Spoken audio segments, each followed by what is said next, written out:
¿Qué tal? Soy Arata. Bienvenido. En el día de hoy abordaremos en qué se basaron los científicos para traer juguetes a la vida. Y sin más demora, ¡let's go!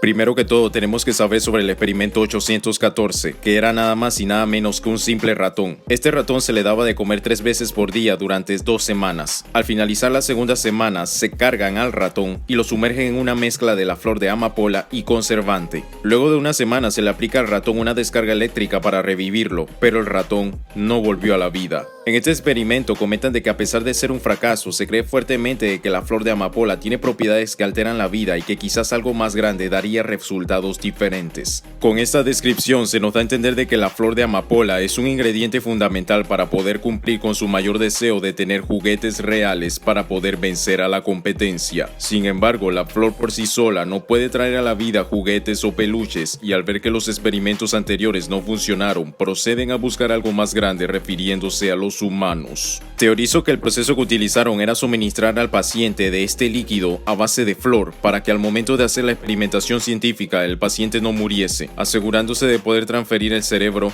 corazón y demás partes al muñeco, y una vez de que todo estaba conectado, entonces ahí cobra vida el muñeco. Es posible de que la flor de amapola mantiene viva a la víctima resistiendo los procesos quirúrgicos que le estén realizando para que así encarne al juguete de forma exitosa. Sin embargo, la flor de amapola junto a la experimentación científica no te garantiza la inmortalidad, ya que hemos visto de que juguetes vivos la han palmado durante los 2 chapters que hemos estado jugando, pero sí hace que sobrevivas a situaciones que sí serían mortales para un ser humano. Con esto en mente, se nos confirma que los primeros 814 experimentos realizados eran ratones o animales pequeños de laboratorio y que todavía no se tomaban en cuenta a las personas. Por lo tanto, desde el experimento 815 hasta el experimento 1005 se encuentra la primera persona en ser convertida en juguete, siempre y cuando el experimento 1006 no haya sido el paciente número 1, por supuesto. En este mismo rango podría estar la muñeca Poppy por ser uno de los más antiguos de la compañía, pero hay que tener en cuenta de que Poppy no fue la número 1 en salir, sino una de las primeras, como nos dice la página oficial, por lo que a pesar de que dije de que estaría en este rango, también podría no estarlo. Pero no es hasta el experimento 1222 que vemos lo bello que es la ciencia.